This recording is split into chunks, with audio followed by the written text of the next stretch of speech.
At this point in the story, Thisbe recognizes Pyramus.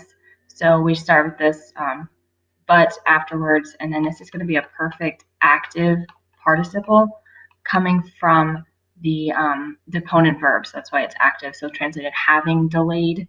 And then there's an ending, so it's describing Thisbe. She recognized suos amoris. So amoris is going to be our direct object.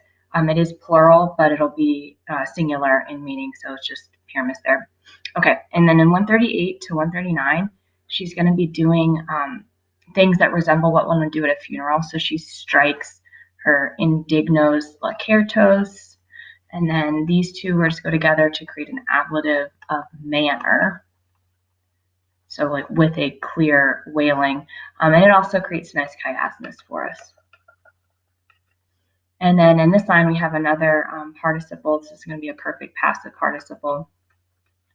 And then followed by comas and accusative of respect.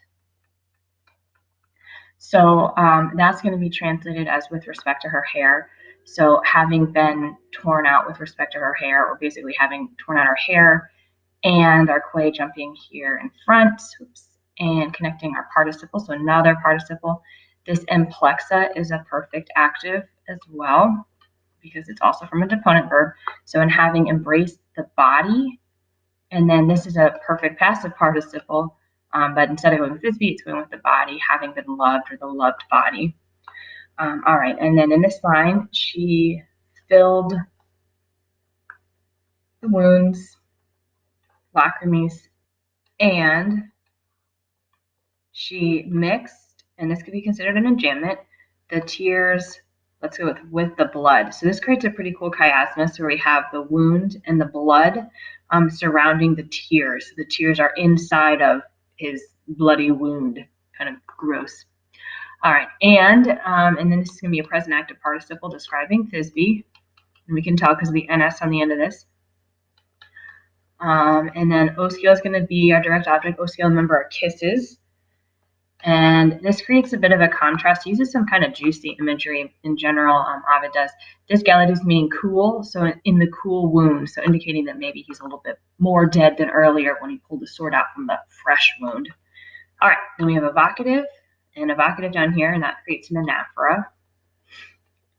And so she shouted. This quiz, remember, is going to be translated as what. So what casus, what accident, what downfall. That's our subject. Demen is our verb. Te is a direct object. And then this is going to be translated as from me. So what took you from me? And it's going to be a dative of separation. So that's why we translate it as from. All right, and then she says Pyramus. We have an imperative.